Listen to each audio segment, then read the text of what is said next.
নির্বাচনে জয়ের আগে থেকেই কানাডা, মেক্সিকো, চীনের ওপর চড়া শুল্ক আরোপের ঘোষণা দিয়ে আসছিলেন মার্কিন প্রেসিডেন্ট ডোনাল্ড ট্রাম্প। যেই কথা সেই কাজ।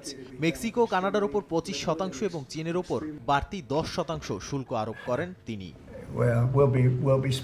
কানাডা ও মেক্সিকো এই দুই দেশই যুক্তরাষ্ট্রের বড় বাণিজ্য সহযোগী। দেশ দুটির পণ্যের ওপর ট্রাম্প শুল্ক আরোপের ঘোষণাও দেন। এখন এ নিয়ে সোমবার তিনি দেশ দুটির নেতাদের সঙ্গে কথা বলবেন বলে জানিয়েছেন।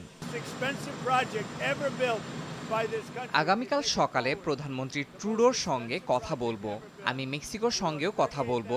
শুল্ক আরোপ করার পরে আমি তাদের থেকে নাটকীয় কিছু আশা করি না। তাদের কাছে আমরা অনেক টাকা পাবো।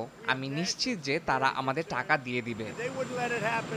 এদিকে যুক্তরাষ্ট্রের ওপর পাল্টা শুল্ক আরোপের হুঁশিয়ারি দিয়েছে মেক্সিকো ও কানাডা। কানাডার প্রধানমন্ত্রী জাস্টিন ট্রুডো জানান, $155 বিলিয়ন মূল্যের মার্কিন পণ্যের ওপর 25% শুল্ক আরোপ করবে কানাডীয় সরকার। মঙ্গলবার থেকে $30 বিলিয়ন মূল্যের মার্কিন পণ্যের ওপর এই শুল্ক কার্যকর হবে। আর বাকি $125 বিলিয়ন মূল্যের মার্কিন পণ্যের ওপর শুল্ক আরোপ কার্যকর হবে 21 দিনের মধ্যে।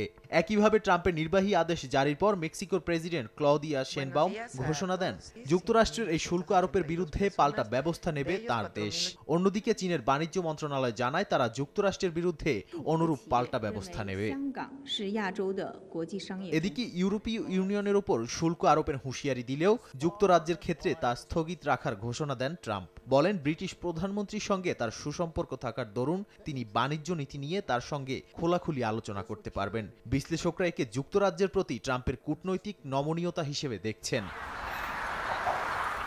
মোটা দাগে বলা যায়, ট্রাম্পের শুল্ক নীতি মার্কিন অর্থনীতিকে চাঙ্গা করার একটি কৌশলগত পদক্ষেপ। তার নীতি দেশের অভ্যন্তরে সমর্থন পেলেও বৈশ্বিক অর্থনীতিতে অস্থিরতা তৈরি হতে পারে বলে মনে করছেন অনেকে। একই সঙ্গে ভবিষ্যতে মার্কিন অর্থনীতিতে এর প্রভাব কেমন হবে তা নিয়েও শঙ্কায় বিশ্লেষকরা। নাদিম মারজান, সময় সংবাদ।